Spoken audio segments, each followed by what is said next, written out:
Banaskantha local crime branch અને ધાનેરા પોલીસે બે અલગ સ્થળોએ ફિલ્મી ઢબે દરોડા પાડીને કારના ગુપ્ત ખાનામાંથી વિદેશી દારૂનો મોટો જથ્થો ઝડપી પાડ્યો છે।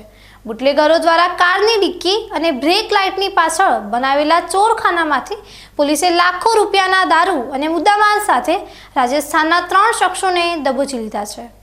બનાસકાંઠા જિલ્લાની સરહદો પરથી ગુજરાતમાં વિદેશી દારૂ ઘુસાડવા માટે બુટલેગરો અવનવા કિમિયા અને હેરત અંગેજ તરકીબો અપનાવતા હોય છે, જેની સામે પોલીસે પણ હવે આક્રમક વલણ અપનાવ્યું છે। પ્રથમ કિસ્સામાં ધાનેરા પોલીસે ચોક્કસ બાતમીના આધારે શેરગઢ ગામની સીમમાંથી પસાર થતી એક શંકાસ્પદ લક્ઝરી કારને રોકીને તેની તલાશી લીધી હતી। બુટલેગરે પોલીસને ગેરમાર્ગે દોરવા માટે કારની પાછળના ભાગે ડિક્કીની અંદર એક વિશેષ ગુપ્ત ખાનું બનાવી રાખ્યું હતું। જો કે ધાનેરા પોલીસની ટીમે બાજ નજર રાખીને કલાકોની ભારે જહેમત અને બારીકાઈથી તપાસ કર્યા બાદ આ ગુપ્ત ખાનાને શોધી કાઢ્યું હતું અને તેમાંથી મોંઘીદાટ વિદેશી દારૂની કુલ 87 બોટલો જપ્ત કરી હતી, જેની બજાર કિંમત ₹2,97,129 જેટલી થાય છે।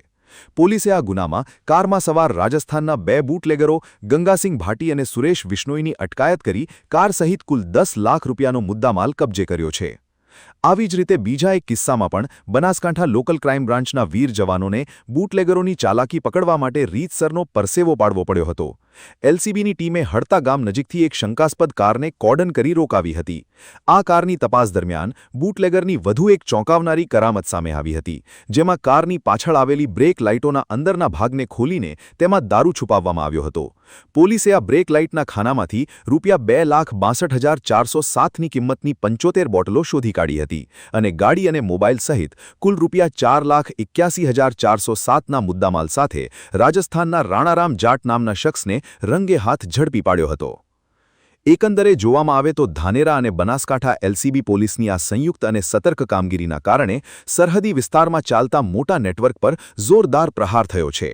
કારની ડિક્કી અને બ્રેક લાઇટ જેવા સંવેદનશીલ ભાગોમાં ગુપ્ત ખાના બનાવીને દારૂની હેરાફેરી કરવાના બુટલેગરોના આ હાઈટેક નુસ્ખાને નાકામ કરીને પોલીસે સ્પષ્ટ સંકેત આપ્યો છે કે ગુનેગારો ગમે તેટલા સ્માર્ટ બને, કાયદાના લાંબા હાથથી તેઓ બચી શકવાના નથી।